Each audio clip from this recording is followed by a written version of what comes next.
É um tema da sabedoria. Na própria Bíblia tem um livro chamado Livro da Sabedoria, muito influenciado pela sabedoria grega, pelo que os gregos entendem de sabedoria, muito especialmente Platão e Aristóteles. Depois Provérbios, os Salmos falam muito sobre sabedoria. O espírito da sabedoria está em toda a Bíblia, mas a sabedoria máxima que Deus quer que a gente absolva, mais próxima de nós, que vem de uma forma didática e mais clara, é a comunicação de nosso Senhor Jesus Cristo. Então, eu peguei passagens do Evangelho e eu queria que vocês marcassem, então, as leituras que nós vamos fazer juntos.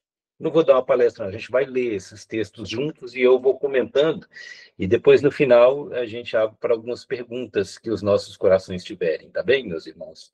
Então, vou marcar a Bíblia aí. A primeira provocação é a leitura de hoje, né, do Evangelho, foi a leitura da missa. O Rogério estava comigo na missa, então vou passar rapidamente por essa provocação. Marquem aí o capítulo 11 do Evangelho de São Lucas, dos versos 45 até o final, que é o verso 53. Desculpa, o verso 54. Então é Lucas 11, 45, 54. Lucas 11, 45, 54. Marquem, por favor. E depois nós vamos para o Evangelho de São João 11, todo o capítulo 11. Jesus faz reviver um morto, é o título do capítulo. É a ressurreição de Lázaro.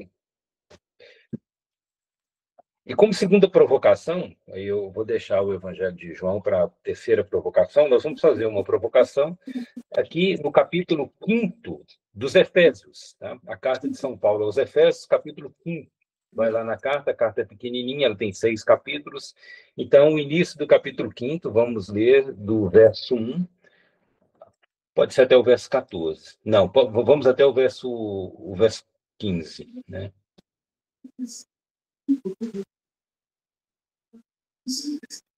Ok?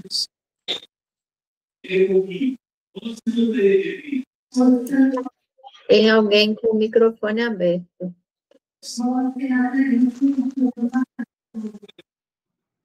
Quem tiver com o microfone aberto, desliga, por gentileza. Tá bem. Então, já fechamos os microfones, então vamos começar. Olha, eu estou meditando nos últimos dias sobre o Haggadah hebreu.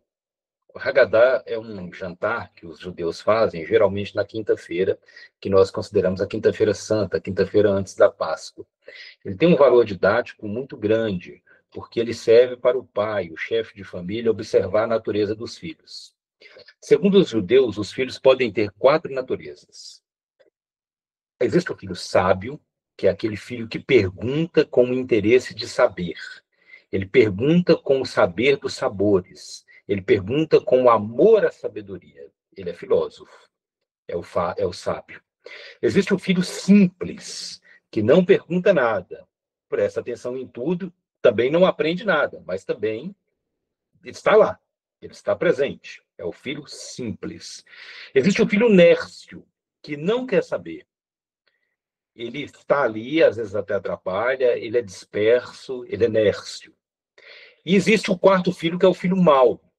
Esse não quer saber, não sabe, tem raiva de quem sabe. A sabedoria provoca nele ira e ódio. E às vezes ele se passa por sábio. Então a comunicação do Haggadah, do jantar, né, ela se dá pelo prato. E o pai vai identificando, conforme o filho come, e conforme ele faz as perguntas de acordo com o que é servido, a natureza dele. Então, a missão de Jesus, ela não é diferente do que a missão do pai de família diante da mesa, diante do Haggadah, diante do jantar. Ele comunica com os 4, tanto que os fariseus, os escribas, os mestres da lei, os hipócritas estão ali na mesa dele, e ele não deixa de responder a pergunta de nenhum deles, nem a do sábio, nem a do simples, nem a do nércio e nem a do mal. Se ele rejeitar o mal, ele perde o simples e o nércio. Então, por isso, ele tem que responder a pergunta de todos, ele tem que ter paciência com todos. Não é porque ele vai salvar o mal, ele não vai salvar o mal está prestando atenção nas palavras dele para usá-las contra ele. O mal está tramando a morte dele. O mal odeia tudo que é sabedoria, tudo que é luz, tudo que é justiça, tudo que vem de Deus. Ele tem um ódio visceral por isso.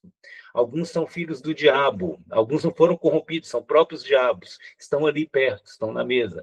Mas se ele não responder às perguntas deste também, ele perde principalmente o Nércio. Então ele quer salvar o Nércio, que esse é difícil de ser salvo. A parábola do filho pródigo conta muito bem isso, né? Quer fazer a experiência na casa do mal. Nietzsche, que é um filósofo ateu, não tem nada a ver com a nossa sabedoria aqui, mas ele conta uma parábola muito interessante da ovelhinha que teve uma ideia brilhante de fazer uma união com os lobos. E aí ela fez amizade com os lobinhos, filhos dos grandes lobos. E os lobos acolhem ela na casa deles e vão dando refeição para a ovelhinha. Na verdade, eles estão engordando a ovelhinha para depois ela ser o jantar. Mas ela acha que está assim, ela se sente o máximo, ela acha que está promovendo a paz. Parece certos líderes políticos, né? Parece que vai unir ovelha com lobo, né? Vai unir... Enfim, são pensamentos paranoicos que nunca acontecem. E um dia ela foi o jantar dos lobos. Jesus não tem essa ilusão. A bondade para ele, a sabedoria para ele, é uma coisa que vem de Deus, e a comunicação dessa sabedoria, a iluminação dos espíritos, dos seres, ela se dá pela misericórdia, mas principalmente ele quer salvar essa ovelhinha Nércio, que acha que pode tudo, que acha que sabe tudo, que tem grandes ilusões sobre o mal e o bem, e acha que vai converter o mal, mas não vai. Então, para tirá-la das garras do mal, ele tem muita paciência, muita didática e também muita misericórdia.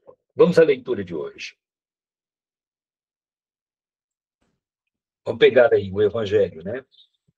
De Lucas, capítulo 11, o verso 45. Então, um dos legistas disse a Jesus: Mestre, falando assim, só contextualizando quem não está acompanhando as missas nos dias de hoje, Jesus está na casa de um fariseu, ele foi convidado por um jantar, e aí ele chamou de hipócritas, de sepulcros caiados, né? Por fora parecem muito bonito, mas por dentro não é nada daquilo, falsa religião. Então um dos legistas disse a Jesus: Mestre, falando assim, é a nós também que insultas. E Jesus respondeu: Vós também, legistas, ai de vós que sobrecarregais os homens com fardos esmagadores, e vós mesmos não tocais nesses fardos com um só de vossos dedos. Ai de vós que edificais os túmulos dos profetas, quando não foram os vossos pais que os mataram? Assim vós testemunhais que estáis de acordo com os atos dos vossos pais, vistos que eles mataram os profetas, e vós edificais os túmulos. É por isso que a própria sabedoria de Deus disse: Eu lhes enviarei profetas e apóstolos. Eles os matarão e perseguirão, a fim de que seja pedida contra esta geração o sangue de todos os profetas que foi derramado desde a criação do mundo. Desde o sangue de Abel, que era bom e morreu por causa de um irmão mau que teve ciúme, até o sangue de Zacarias, que pereceu entre o altar e o santuário, era um sacerdote, né? Sim, eu vos digo, pedir-vos-á conta disso a esta geração. Ai de vós, legistas, mestres da lei, fariseus, que tomastes a chave do conhecimento, da hermenêutica, das ciências bíblicas. Vós mesmos não entrais na Bíblia, no ensinamento, na palavra de Deus, na luz, na verdade. E não quereis entrar, porque são maus. Mas impedis aqueles que querem entrar com as interpretações, com a politicagem que se faz na religião, com falsos discursos humanísticos, com todos esses artefatos, alguns até com autoridades espirituais, dons que não têm, impede as pessoas de entrar pelo seu testemunho e pela falsa compreensão que tem das coisas divinas, porque não tem sabedoria. Então, quando ele saiu de lá, os escribas e os fariseus, ao invés de refletirem, como um filho sábio faria, como um filho simples faria, ou de ir embora para casa, como um nécio faria, não. Começaram a encarniçar-se e a arrancar respostas sobre a multidão e sobre diversos assuntos que não tinham nada a ver com o contexto, armando-lhe ciladas para apoderarem-se dele e o matar. Então, assim, é o encontro que Jesus tem com esses maus, para vocês verem como é a sabedoria de Deus. Ele tenta, na verdade, mostrar a luz, mas a luz não penetra. Então, a sabedoria, ela não penetra em corações obscurecidos pela ignorância. E a ignorância aqui é todo tipo de mal. Para Santo Agostinho, a ignorância é o distanciamento do homem de Deus. Quanto mais distante ele está de Deus, menos ações da luz ele tem dentro dele. É como se nós nos distanciássemos do sol, vamos nos distanciando quilômetros e quilômetros. Aí, na medida em que a gente se distancia mais e mais e mais, e chegamos a anos-luz de distância do sol, mais pequenino ele vai ficando. Mais luz vai chegando perto desse corpo que se distancia dele. A mesma coisa é a graça, é a sabedoria, é a presença de Deus. Quanto mais distante dele, menos luz, menos ações divinas nós vamos tendo. E eu penso que esse evangelho quer comunicar mais ou menos isso. Vamos, então, para a segunda leitura. Vamos pular para dar um salto na Bíblia e vamos lá para Efésios. Vamos lá, meus irmãos, Efésios, capítulo 5. Vou pegar o verso 1. Vou ler com vocês. Vai dizer São Paulo, em Efésios 5. Imitai a Deus, visto que sois filhos que ele ama. Vivei no amor, como Cristo nos amou, e se entregou a si mesmo a Deus por nós, em oblação e vítima, como perfume agradável a Deus, como odor que sobe aos céus. Olha o que o filho da luz deve evitar. A devassidão, a impureza, seja ela qual for. A devassidão, a impureza, seja qual for. A cupidez nem sequer se mencione entre vós, como convém a santos. Nada de palavras grosseiras, principalmente contra as pessoas mais próximas de nós. Nada disso, nada de palavras grosseiras, estúpidas ou obscenas. É inconveniente. Entregai-vos antes à ação de graças, pois sabei o bem, o devasso, o impuro, o ganancioso, esse idólatra, são excluídos da herança no reino de Deus e de Deus. Ninguém vos engane com razões vãs. É tudo isso que atrai a ira de Deus sobre os rebeldes. Não sejais, pois, seus cúmplices. Eu vou trazer aqui para a nossa comunicação São João da Cruz. São João da Cruz, num capítulo de um livro maravilhoso que ele escreveu, chamado Subida ao Monte Carmelo, diz que a pior coisa que a criatura pode fazer ao Criador é ofendê-lo. E uma grande ofensa a Deus é você desobedecer naquilo que ele ensinou. Quando João Batista batiza Jesus, a única manifestação clara de Deus na Bíblia, porque aquela manifestação dele ali com Moisés, não se sabe, os judeus, eles não decidem se é um anjo ou se é Deus que está falando com Moisés, aquilo ali é um problema do judaísmo. O problema nosso é o batismo de Jesus. E o texto é claro ao dizer que a voz que aparece é a voz de Deus. Esse é o meu filho amado, escutai-o. Preste atenção nos verbos amor e escutar. Este é o meu filho amado, escutai-o. Lembrem vocês que o primeiro mandamento da Bíblia não é amar, é escutar. A primeira palavra que vem, ela chama a atenção de Israel da seguinte maneira: Shema Israel. Ouve, Israel, abre o ouvido, Israel. Então, esse abrir o ouvido antes do amor, porque você só reconhece o amor depois que aprende. Então, para aprender é preciso escutar. Então, essa exortação de Deus no batismo de Jesus, escutai-o, significa o seguinte: quando nós, procurando a vida espiritual, a sabedoria, o conhecimento, segundo São João da Cruz, nos deixamos levar por curiosidades que não são os ensinamentos de Jesus, nós ofendemos a Deus. Por exemplo, eu vou procurar cartomante, quero saber do meu futuro. Estou com uma vida financeira, estou com uma vida emocional, com uma vida afetiva, com um casamento, com o que quer que seja problemático e eu preciso saber do futuro. Vou procurar uma cartomante. Vou procurar a resposta nos astros. Vou procurar a resposta em algum profeta humano, em alguém que está recebendo espírito e está psicografando. Isso ofende a Deus, porque isso não foi ensinado por nosso Senhor Jesus Cristo. E quando Deus se ofende com a criatura, ele tira o seu espírito, o espírito de proteção, e nós ficamos à mercê de demônios. E uma das características dos demônios é que eles são filhos do pai da mentira, e todos eles são mentirosos. Então, a alma que ofende a Deus, ela se perde nos ermos da verdade e não encontra a sabedoria e o caminho reto. Aí ele vai andar por várias religiões, ele vai encontrar com falsos profetas, ele vai falar com espíritos, vai ouvi-los, alguns vão até recebê-los, mas nada disso lhe conduzirá para a sabedoria e o mistério profundo do seu ser. Estará perdido, estará deprimido, estará triste, estará angustiado. E no final perde a sua própria alma, porque esse caminho não pode levá-lo ao céu. Então, procurar fora da sabedoria que Deus nos deu, que é o ensinamento do Evangelho, o conhecimento, a luz que nos fornece nosso Senhor Jesus Cristo, escutai-o, como ele diz, é ofender a Deus e perder-se, segundo São João da Cruz. E é por isso que São Paulo está dizendo: ninguém vos engane com razões vãs. É tudo isso que atrai a ira de Deus sobre os rebeldes, porque, na verdade, o que as pessoas têm é um conhecimento rebelde. Isso é rebeldia, porque eles não querem obedecer, eles não querem o evangelho simples da graça.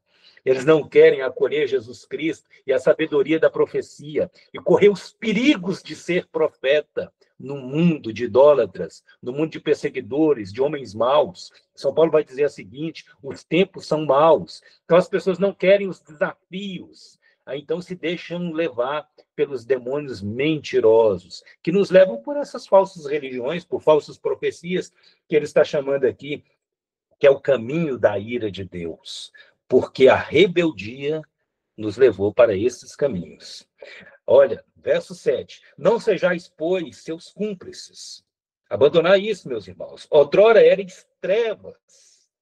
Agora sois luz no Senhor. Como luz? Porque você recebeu o batismo de Jesus. Você recebeu o Espírito Santo, recebeu a graça, a sabedoria. Então você agora recebeu a luz, o evangelho, o ensinamento, a capacidade, a inteligência dada por Deus para entender o ensinamento da verdade.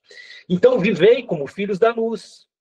E o fruto da luz se chama, anotem aí, gravem aí na Bíblia, vou gravar na minha. Versículo 9, quem se perdeu. Tem sempre quem se perde, né? Tem sempre um filho assim, simples que se perde, para não dizer outra coisa. Olha, bondade, justiça, verdade. Todos esses adjetivos significam uma palavra: sabedoria. É a mesma coisa. Então, vivei como filhos da luz, e os filhos da luz têm um fruto da luz que se chama sabedoria, e ela é bondade, justiça, verdade. São Paulo vai esmiuçar isso a seguir. Vamos para o verso 10. Discernir o que agrada ao Senhor. Olha o que agrada a Deus.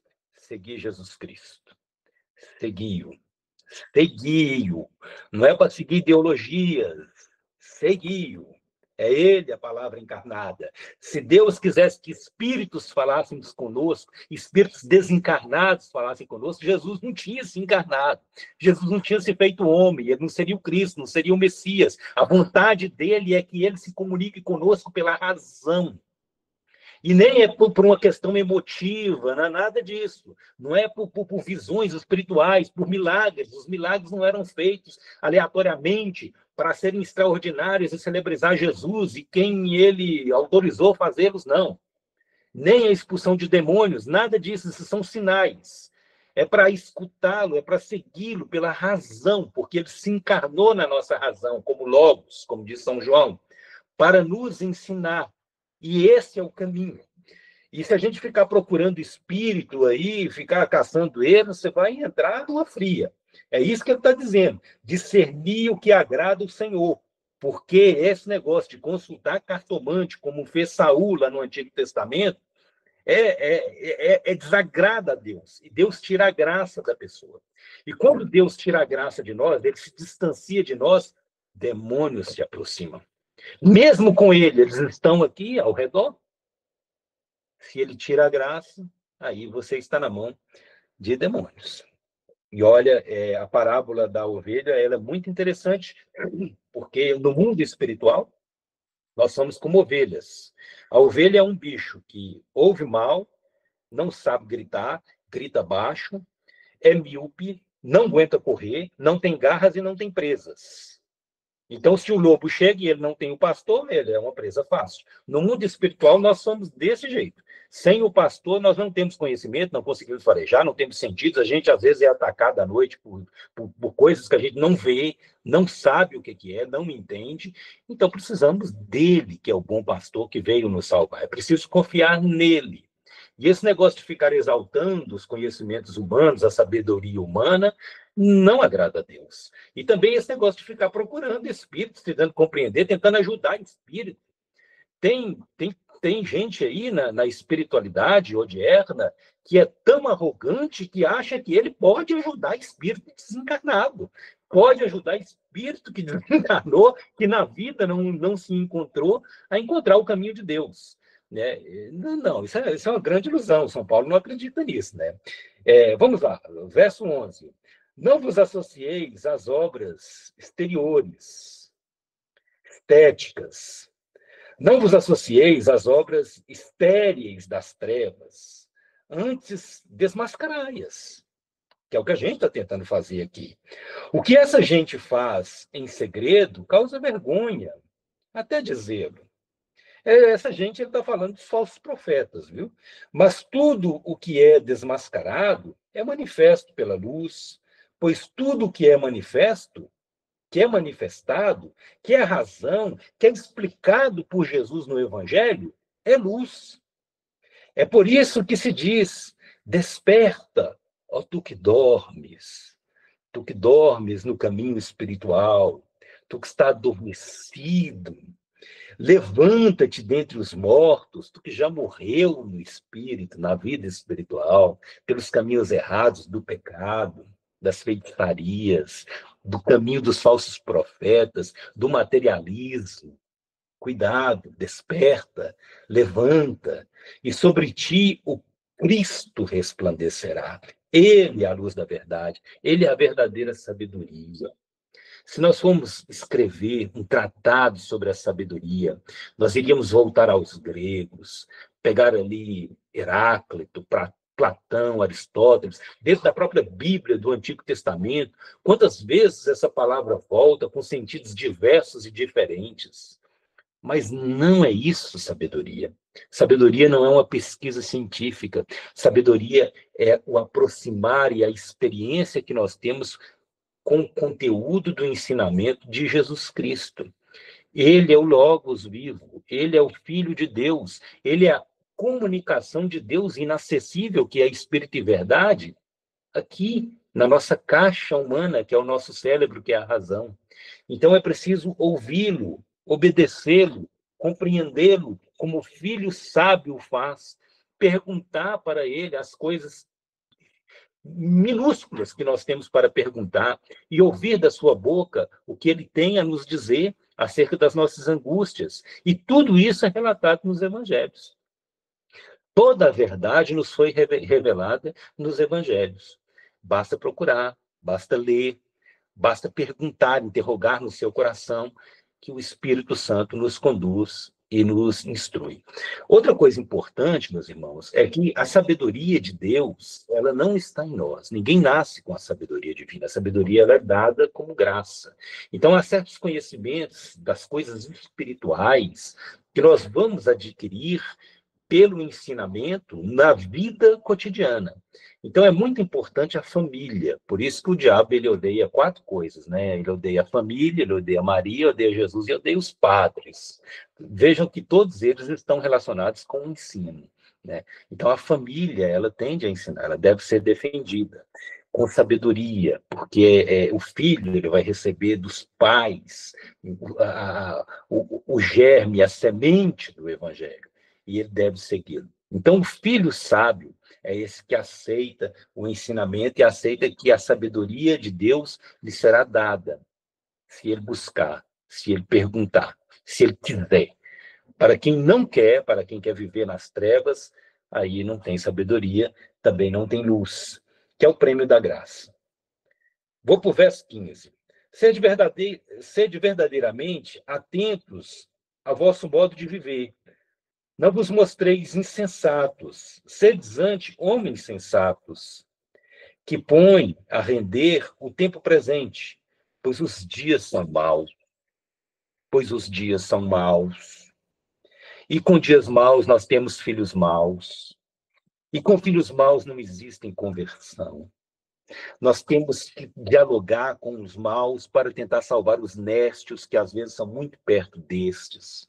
E os filhos néstios, às vezes, andam no caminho dos maus, e os maus andam no caminho dos bons. Há muitos maus que são lobos transvestidos de ovelhas para comer o rebanho. Então, os dias, os tempos são maus. Então, não sejais, portanto, sem juízo, diz São Paulo. Mas compreendei bem qual é a vontade do Senhor. Não vos embriagueis com vinho. Ele conduz à perdição, mas sedes repletos do Espírito.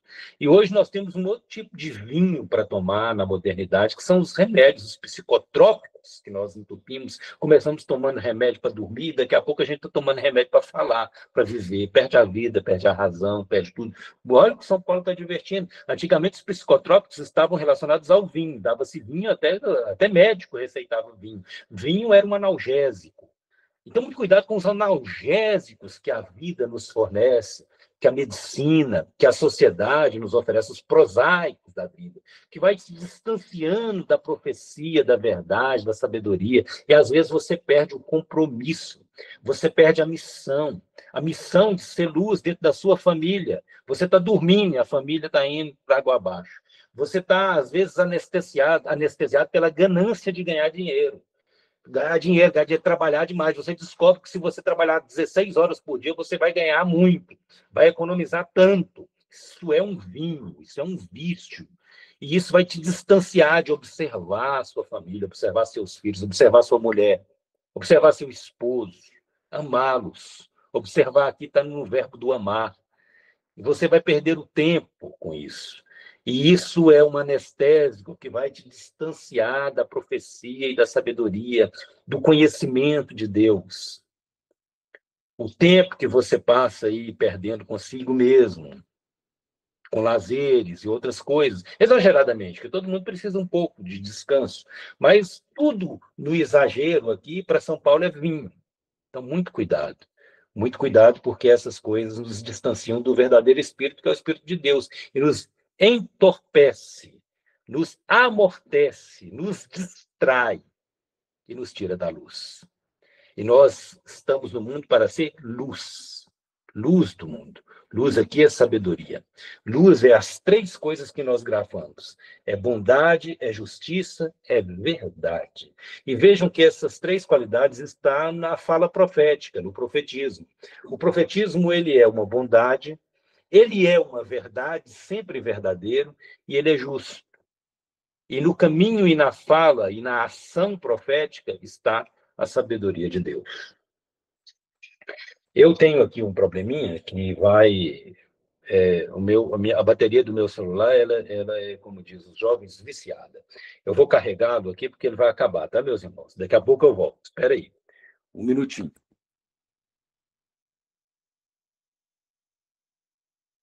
E vamos aproveitar esse tempo do Padre Eduval e pensar nisso que são palavras de ciência que Deus vai colocando na boca dele, né? Renunciar àquilo que nos afasta de Deus, né? as coisas que já fizemos ou que fazemos que nos priva de Deus, cartomante, astrologia, e as coisas que a gente faz que ofende diretamente ao nosso Deus. Ele disse: vamos acordar para Deus. Chega de dormir. Já passou do tempo de despertar do sono. São palavras de sabedoria. Toma cuidado com os remédios. Né? Toma cuidado com essa coisa de quero trabalhar, trabalhar, trabalhar, me anestesia a tal ponto que eu nem cuido da minha família, nem cuido dos meus. E aí quanto mais longe da graça de Deus, rapidamente o inimigo, o demônio se aproxima de nós para nos tentar. Já anda a nossa roda em volta de nós. Vamos rezando, vamos clamando ao Senhor que tudo isso o Senhor vá nos tirando de nós, né? E vai criando em nós um desejo enorme de querer servir, de querer escutar o Senhor e ser fiel ao Senhor. Vamos rezando, vamos meditando nisso, né? Nessas palavras de ciência, e daqui um pouquinho nós vamos rezar em cima dessas palavras.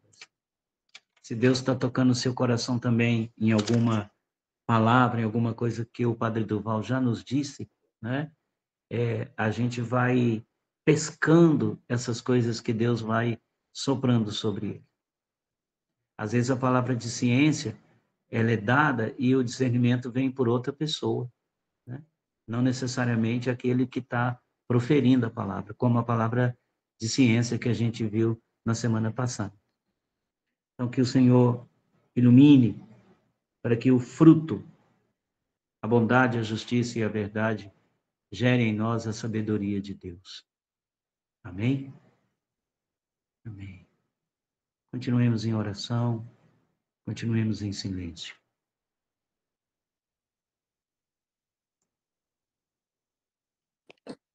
Olá a todos, desculpe aí a minha falha técnica, voltei. Então, o Rogério pediu para eu falar até 9h15, então temos 5 minutos. Eu queria ler um pouco com vocês, terminar com essa seguinte leitura do Evangelho de João 11. Vamos lá, o Evangelho de João 11, maravilhoso. A decisão que Jesus toma de voltar para Jerusalém, vamos acompanhar a leitura, eu vou fazê-la aqui. Capítulo 1, João 11. Um homem estava doente. Não pode ser qualquer um de nós, pode ser eu, Rogério, Sinara, João, Cida, Adriana. Tinha uma pessoa doente, mas era Lázaro. Naquele instante era Lázaro, de Betânia, a aldeia de Maria e de sua irmã Marta. Trata-se daquela mesma Maria que ungira o Senhor com óleo perfumado e lhe enxugara os pés com os cabelos. Quem estava doente era o seu irmão, Lázaro.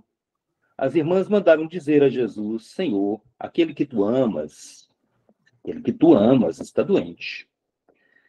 Desde que soube, Jesus disse: essa doença não terminará com a morte, ela servirá para a glória de Deus, e é por ela que o Filho de Deus deve ser glorificado. Ora, Jesus amava Marta e sua irmã e Lázaro. No entanto, mesmo sabendo que Lázaro estava doente, permaneceu ainda 2 dias no lugar onde se encontrava. Interessante que Deus tem um tempo. Tem alguém com o microfone aberto, por gentileza, está me atrapalhando. Acho que é o de Rogério. É mesmo? Desde que o soube, Jesus disse: esta doença não terminará com a morte. Ela servirá para a glória de Deus. É por ela que o Filho de Deus deve ser glorificado. Ora, Jesus amava Marta e sua irmã e Lázaro. No entanto, mesmo sabendo que Lázaro estava doente, permaneceu ainda 2 dias no lugar onde se encontrava. Só depois disse aos discípulos: voltemos para a Judéia. Os seus discípulos lhe disseram: Rabi, mestre, há pouco os judeus procuravam te apedrejar, e queres voltar para lá? Jesus respondeu: não tem o dia 12 horas? Se alguém anda de dia, não tropeça, porque vê a luz deste mundo. Mas se alguém anda de noite, tropeça, porque a luz não está nela. Na antiguidade, à noite não tinha luz nenhuma, a não ser que você estivesse em casa, acendesse uma vela, mas na estrada, na rua, não tinha luz. Mas ele não está falando dessa luz física, ele está falando da sabedoria. Se alguém tem luz própria, tem a sabedoria de Deus, faz a vontade de Deus, anda no caminho de Deus, não precisa ter medo, não vai cair. Ainda que morra, não vai cair. Mas quem não tem luz, anda à noite, esse tropeça, porque a luz não está nele. A sabedoria não está nele. Mas Jesus tem sabedoria. Por isso ele não precisa ter medo dos judeus. E depois de ter pronunciado essas palavras, Jesus acrescentou: o nosso amigo Lázaro adormeceu, mas eu vou despertá-lo. Olha o que os discípulos compreendem. Os discípulos lhe disseram então: Senhor, se ele adormeceu, será salvo. Eles entenderam a fala de Jesus como se fosse algo literal. Quer dizer, não tem luz, não tem sabedoria para compreender as palavras do Espírito. Né? Na realidade, Jesus quisera falar da morte de Lázaro, ao passo que eles imaginavam que falava do adormecimento, do sono. Não, você está dormindo, você está com sono, então está ótimo, está bom. Vamos ficar por aqui, os judeus estão querendo nos matar lá. Mas não é disso que ele está falando. Então Jesus disse-lhes, então abertamente, né? Lázaro morreu. E eu estou contente por vossa causa, de não ter estado lá, a fim de que vós creais. Mas vamos a ele. Então Tomé, aquele que se chamava Dídimo, o gêmeo, disse aos outros discípulos: vamos também nós e morramos com ele. Acho muito interessante essa fala, porque ela remete à coragem, né? Vamos então nós também e morramos com ele. Porque ele já sabia onde ia dar essa subida a Jerusalém, ele sabia o que queria acontecer, eles sabiam, tanto que no caminho Pedro compra aquela espada que ele cortou a orelha de Malco, sem Jesus saber. Ao chegar, Jesus encontrou Lázaro no túmulo. Ele estava lá, fazia já 4 dias. Como Betânia dista de Jerusalém cerca de 15 estádios, mais ou menos 3 quilômetros, muitos judeus tinham vindo à casa de Marta e Maria para consolá-las pela perda de seu irmão. Quando Marta soube que Jesus chegava, afoita como era, nós já vimos no Evangelho, o próprio João relata como que ela era, né, trabalhadora, extrovertida, né, queria que Jesus repreendesse a irmã que estava aprendendo aos pés do mestre, então ela foi logo ao encontro do mestre, enquanto Maria continuou sentada em casa. Marta disse a Jesus: Senhor, se tivesses estado aqui, o meu irmão não teria morrido. Mas mesmo agora, eu sei que tudo o que pedires a Deus, Deus te dará. E Jesus lhe disse: o teu irmão ressuscitará. Para que a sabedoria, meu irmão? Para ganhar dinheiro, como essa gente anda dizendo aí, para você ter uma vida mais materialisticamente confortável, para você ter paz de espírito, para você superar todos os demônios que te perseguem, todas as ameaças, para você fazer como Putin, que está querendo viver 300 anos, o presidente da Rússia. Esses dias eu vi ele numa entrevista falar, entrevista não, caminhando com o presidente da China, falando que daqui a uns anos o homem vai viver 300 anos. Imagine Putin vivendo 300 anos. Queridos irmãos, para que você quer sabedoria? Não é para você ter imortalidade, é para você ter a vida eterna. E a sabedoria nos ensina a morrer. Porque a morte não é o fim. Ele ressuscitará. O sábio ressuscitará, é o que está dizendo Jesus. Aí ela disse, eu sei. Respondeu ela, que ele ressuscitará por ocasião da ressurreição no último dia. Mas não é disso que Jesus está falando. Jesus lhe disse, eu sou a ressurreição e a vida. Aquele que crê em mim, mesmo que morra, viverá. E todo aquele que vive e crê em mim, não morrerá jamais. Crês isso? Vocês creem nisso? Agora eu vou elaborar uma equação filosófica. Se Deus criou todas as coisas, e Deus é eterno, por que as criaturas dele haveriam de ser mortais?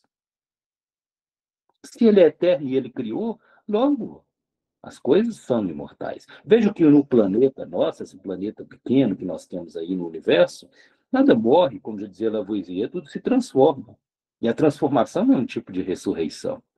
Então, se ele criou o espírito, por que o espírito haveria de perecer e morrer? Ele pode sim ser condenado ao inferno, mas a morte, tal qual nós pensamos que acontece com a mente, com a vida, com o corpo, ela não existe. É por isso que ele está dizendo para ela: crês nisso? Crês que seu irmão ressuscitará? Ela falou assim, respondeu ela: eu creio. Eu creio que tu és o Cristo, o Filho de Deus, aquele que vem ao mundo. Dito isso, ela partiu para chamar sua irmã, Maria, e lhe disse baixinho, porque os fariseus estavam lá perto, né? O mestre está aí, te chama. A essas palavras, Maria se levantou imediatamente e foi ter com ele. Jesus, com efeito, ainda não tinha entrado na aldeia. Ele ainda se achava no lugar onde Marta o encontrara. Os judeus estavam com Maria em casa e procuraram consolá-la. Viram-na levantar-se subitamente para sair e a seguiram. Imaginavam que ela fosse ao túmulo para ir se lamentar. Quando Maria chegou ao lugar onde Jesus se achava, logo que o avistou, caiu aos seus pés e lhe disse: Senhor, se tivesses estado aqui, o meu irmão não teria morrido, como a irmã já disse. Ao vê-los lamentar-se, ao vê-los lamentar-se, ela e os judeus que a acompanhavam, ele, Jesus, teve um fremito interior. Teve um sentimento diferente que o perturbou. E ele disse: Onde o pusestes? Eles responderam: Senhor, vem ver. Então Jesus chorou. E os judeus diziam: Vede como ele o amava. Ele não chorou só por Lázaro, ele chorou pela condição humana, ele chorou por nós. Ele chorou porque é triste esse pensamento nosso de achar que a ressurreição é uma coisa relativa, de achar que a ressurreição é uma mentira, que a ressurreição não existe. Chorou, chorou por isso. Chorou porque o pensamento do fim, ele é desgraçado, ele é infeliz, ele é triste. E Jesus, vendo aquela situação fúnebre, chorou. E os judeus acharam que ele amava Lázaro mais que tudo. Ama como ama a mim, como ama vocês, como ama Maria, como Marta, como Pedro. Mas alguns dentre eles disseram: Este que abriu os olhos aos cegos, olha o mal, o filho mau voltando aí, está sempre presente. Olha o que os maus dizem. Este que abriu os olhos ao cego não podia impedir que Lázaro morresse? Ele nem conhecia o cego. Por que Lázaro, que é amigo dele, ele não ajudou? Então Jesus estremeceu de novo interiormente e foi ao sepulcro. Era uma gruta cuja entrada fora coberta por uma pedra. Jesus disse então: Retirai essa pedra. Marta, a irmã do defunto, lhe disse, sempre Marta, né? Senhor, ele já deve estar cheirando mal, pois faz 4 dias, estava podre, já estava assim. 4 dias é suficiente para o cadáver apodrecer. Mas Jesus lhe respondeu: Eu não te disse que se creres, verás a glória de Deus, a sabedoria de Deus, a luz de Deus. Então tiraram, pois, a pedra. Então Jesus ergueu os olhos e disse: Pai, eu te dou graças por me teres atendido. Por certo, eu bem sabia que tu me atendes sempre, mas falei por causa desta multidão que me cerca, a fim de que eles creiam que tu me enviaste. Tendo assim falado, gritou com voz forte: Lázaro, vem para fora. E aquele que tinha estado morto saiu, com os pés e as mãos atadas, com as faixas ao rosto, envolto num pano. E Jesus disse: Desatai-o e deixai-o ir. Muitos dos judeus que tinham vindo à casa de Maria e Marta e haviam visto o que Jesus fizera, creram nele. Esses eram nécios, esses eram simples. Muitos dos judeus, dos filhos, que tinham vindo à casa de Maria e haviam visto o que Jesus fizera, creram nele. Mas outros foram ter com os fariseus e lhes contaram o que Jesus fizera. Esses eram maus. Os sumos sacerdotes e os fariseus reuniram então um conselho e disseram: que faremos? Este homem realiza muitos sinais. Se o deixarmos continuar assim, todos crerão nele. Os romanos intervirão e destruirão o nosso lugar, o lugar santo, como a nossa nação. Na verdade, eu estava pensando no emprego deles, né? Os romanos vão colocar outros chefes aqui e nós já não vamos mandar em nada, igual como o político sempre pensa, né? Como é que vai ficar a nossa Câmara se nós deixarmos esse homem governar? De que utilidade teremos nós? Que corrupção faremos nós? Atualíssimo. Então, meus irmãos, a sabedoria de Deus, ela é tão impactante que ela não cabe no mundo. Que o mundo não aceita, que o mundo não quer, que o mundo rejeita, porque o mundo é mau. E isso que Jesus está fazendo aqui é profecia. É mostrando para a gente aonde a sabedoria vai dar, na imortalidade que não está aqui, que está na vida eterna. E ela só é conseguida pela ressurreição. E ele é o caminho da ressurreição. Ele é o caminho, ele é a verdade, ele é a vida, ele é a justiça, ele é a bondade. Então é por meio dele, eu sou a ressurreição. Outros vieram, alguns virão em meu nome, mas ninguém vai fazer isso por vocês. Ninguém vai chamá-los do túmulo e ressuscitá-los, como ele fez com Lázaro. É preciso crer. Por isso ele pergunta a Maria: credes? E ela fala: creio, Senhor. E ele pergunta para nós hoje: credes? Credes nessa sabedoria? Que aos olhos humanos, aos olhos dos maus, é absurdo. Se estivéssemos aqui entre maus, eles estariam rindo da gente. Porque a gente está falando essas verdades que aprendemos do Evangelho, que lemos do Evangelho. Como riram de Jesus. Mas esse é o caminho. Essa é a verdade, essa é a luz. Olha o que vai dizer um filho mau.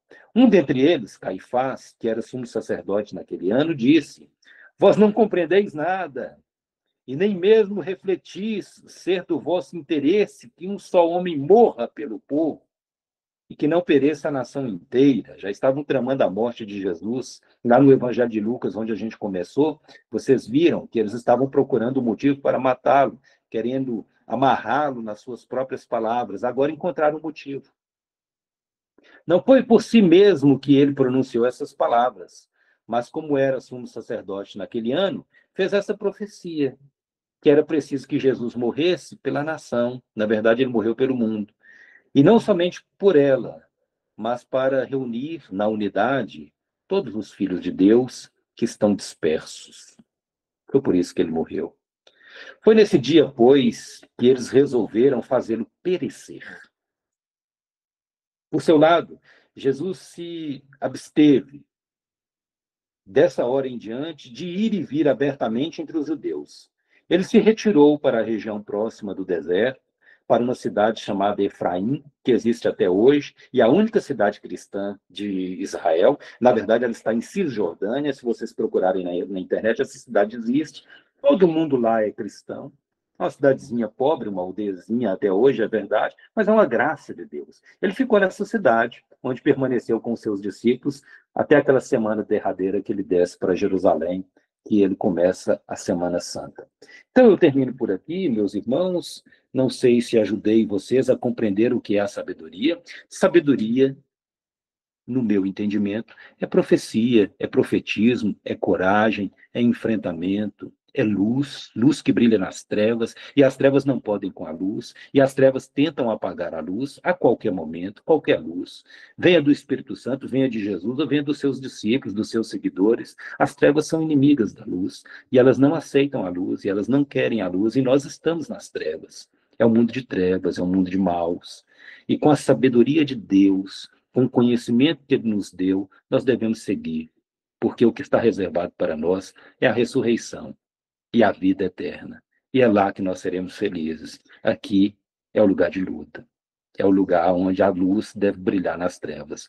Mas as trevas sempre vão resistir à luz. Mas Jesus disse para nós: não tenhais medo, eu estarei convosco até o fim dos tempos. Isso nos basta. Amém. Nós agradecemos a Deus pelas palavras de sabedoria do Padre Duval. Nós agradecemos a Deus por aquilo que Deus vai falando conosco ao longo desse ensino, né? No decorrer desse ensino, Deus foi nos falando.